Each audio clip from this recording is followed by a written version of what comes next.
The 2s, 3s, and 4s of the small card tarot. The 2, 3s, and 4s are the cardinal signs of the zodiac. Cups are the water signs of the zodiac. Cancer is cardinal water. So the 2, 3, and 4 of cups represent the 30 degrees of Cancer. So there. And they've got beautiful titles: Love, Abundance, and Luxury. And that's what we're going to talk about this morning. Excuse my casual attire. We can't go shopping on Thursday because of Thanksgiving, so it has to be Wednesday. So we've been rushing around this morning.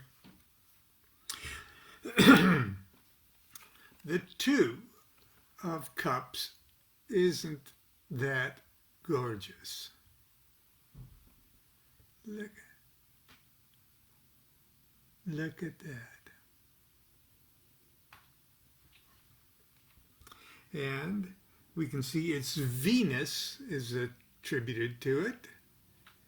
Venus in Cancer. That's June 21st to July 1st. The original title is Lord of Love. So if your birthday is between June 21st and July 1st, this is your card. The Golden Dawn model. From cloud and water at the bottom, a hand appears holding a single stem, 2 lotuses, one rising vertically from the other. Upon the stem between the lotuses, 2 dolphins cross. 2 fountains of water, silver to the left, gold to the right, spring from the top lotus and fall upon the dolphins, then down into 2 cups, which in turn overflow and flood the bottom of the card. So this is a 2, so that's Hokmah on the Tree of Life. So the Queen scale for Hokmah is gray.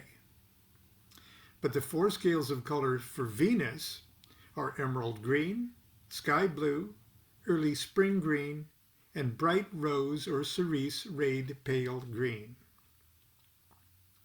The 4 scales of color for Cancer are amber, maroon, rich bright russet, dark greenish brown.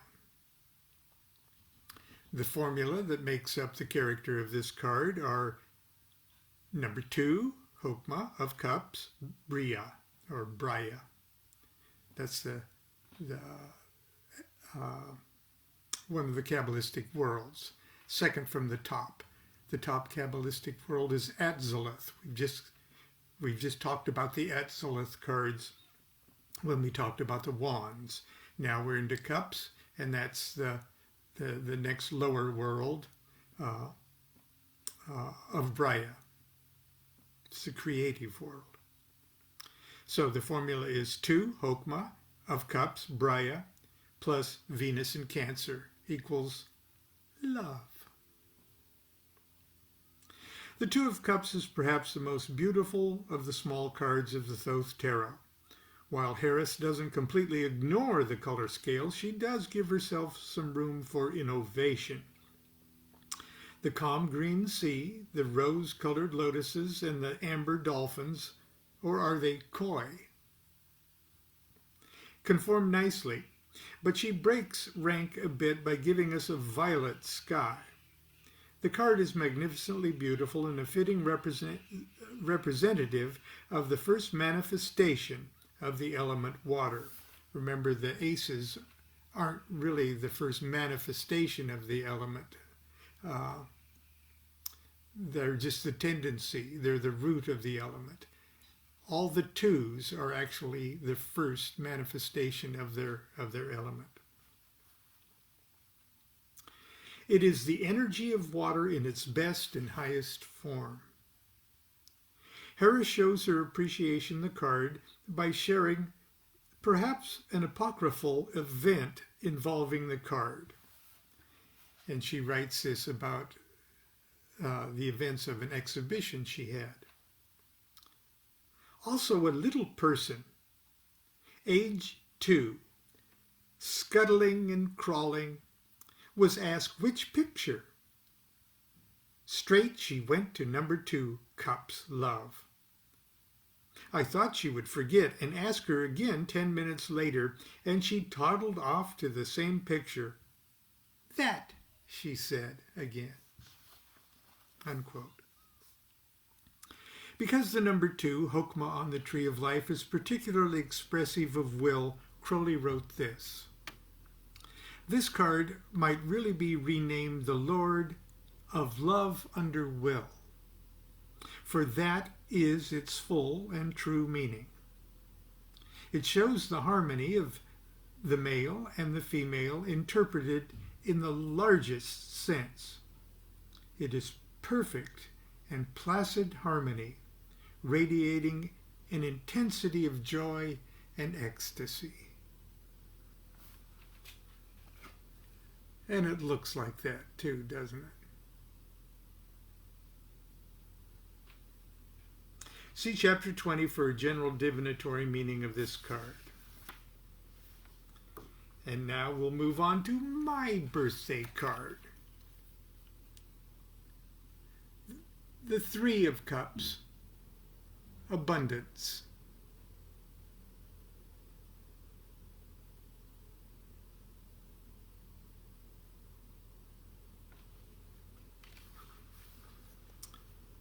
Which is Mercury in Cancer.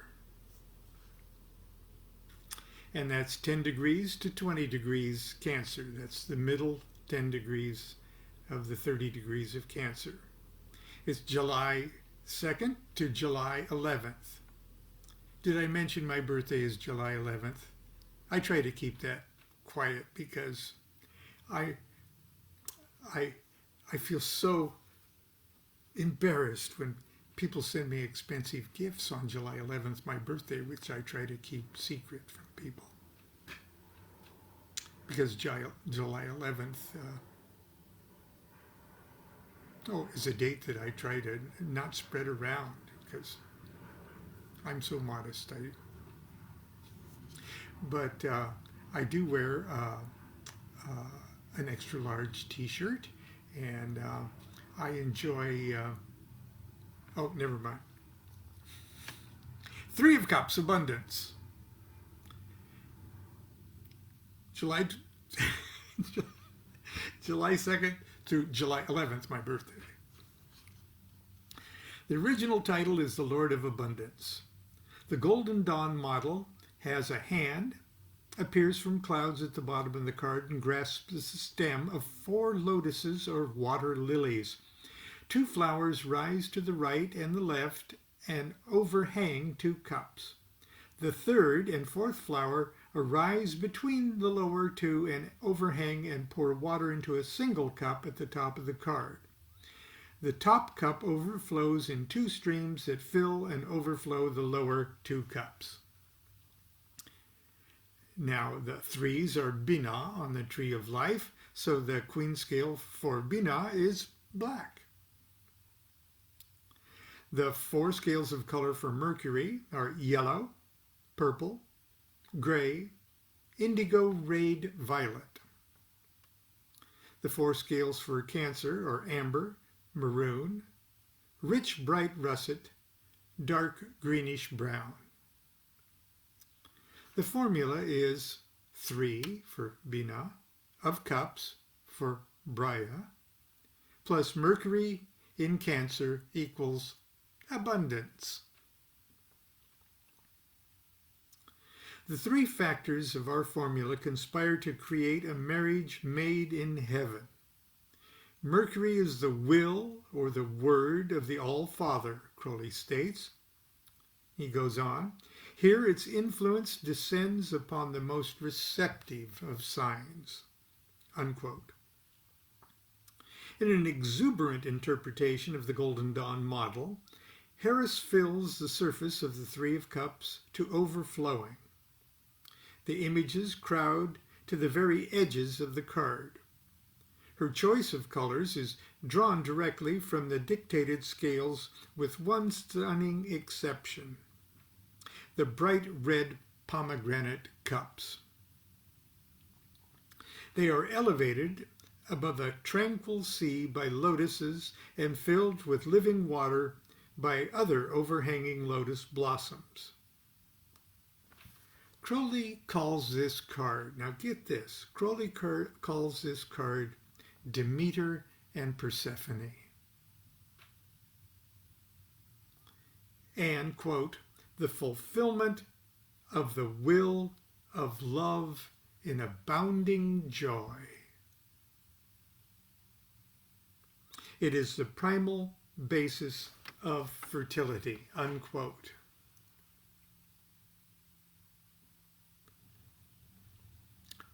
Did I mention this is my birthday card? July 11th.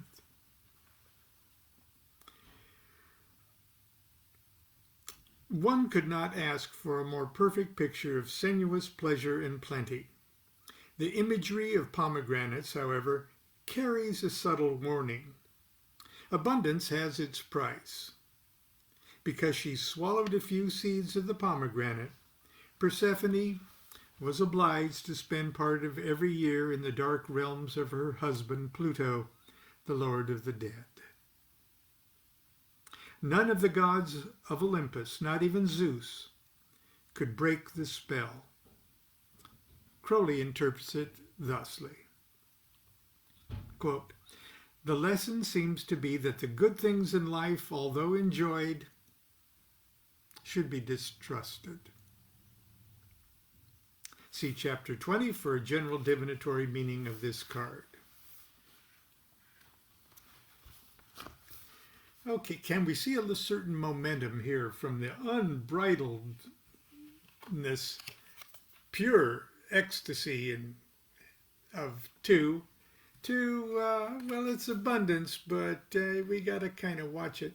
Well, that momentum is going to continue a bit more with another very happy card, but even more warnings with this one, luxury. So luxury is the moon in Cancer, and boy, is the moon happy in Cancer. Four of Lux. The Four of Lawns. The Four...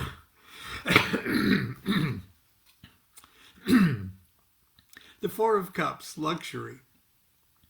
Moon in Cancer, 20 degrees to 30 degrees Cancer. July 12th, the day after my birthday, to July 21st. The original title is The Lord of Blended Pleasure. The Golden Dawn model. A hand appears from the clouds at the bottom of the card, grasping 3 stems of lotus. 2 green leaves grow from the right and left stems, forming a cross between the 4 cups arranged as a square. The center stem flowers at the top of the card. 2 streams of water flow right and left from the flower, filling the top 2 cups, which overflow and fill the 2 lower cups. Now, if 4s are Hesed on the Tree of Life, that's number 4, the first Sephira under the abyss, beneath the abyss. Queen scale for Hesed is blue. The 4 scales of color for the moon are blue, silver, cold, pale blue, silver, rayed, sky blue. The 4 scales for Cancer are amber, maroon, rich, bright russet, dark greenish brown. The formula is number 4, Hesed, of Cups, Brya, plus Moon in Cancer, equals luxury. This card is really loaded. As a matter of fact, it borders on being too much of a good thing. Just look at the formula. 4 is Hesed, the sphere of generous, expansive, and beneficent Jupiter. Jupiter is exalted in Cancer, and Cancer is ruled by the moon. Can the components of one card get any cozier? No, but in this case, familiarity is starting to breed contempt. And eventually, enough will be enough. When this card appears in a reading, enjoy the moment. But don't expect it to last forever. The sea that was so still in the Three of Cups is now restless. The cups have become heavy, the bottom two have sunk to the water's surface and are resting precariously on the lotus stems themselves. The two upper cups have actually flattened out the lotus blossoms and are threatening to collapse the entire plant. I'll just show you that again.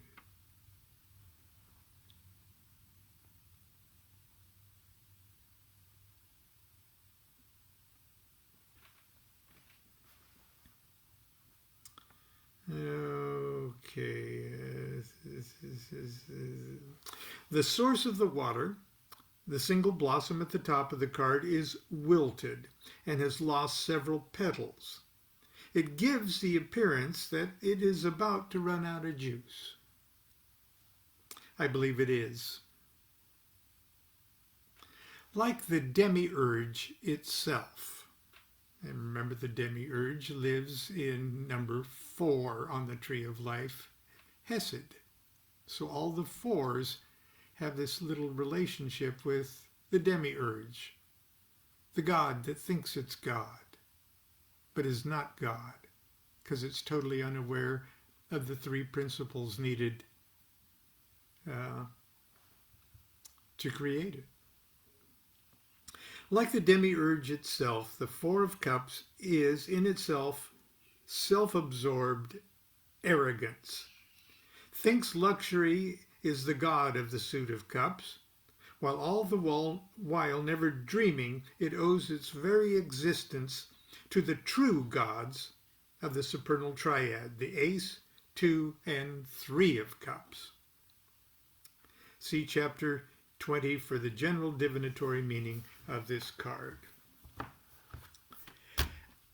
And that's where we're going to drop it for today. Tomorrow we'll take up the 5, 6, and 7s, which represent the fixed signs of the zodiac. And so it'll be the fixed fire signs, which of course is the Leo cards. So I've got to put on my shoes, get back in the car, put on my mask, put on my gloves, and go shopping. So hopefully we'll see you all tomorrow. Hope you're enjoying this. Remember, we're reading from Understanding Aleister Crowley's Thoth Tarot. So until tomorrow, continue to be good to yourself and be good to each other. Do what thou wilt shall be the whole of the law. Love is the law, love under will.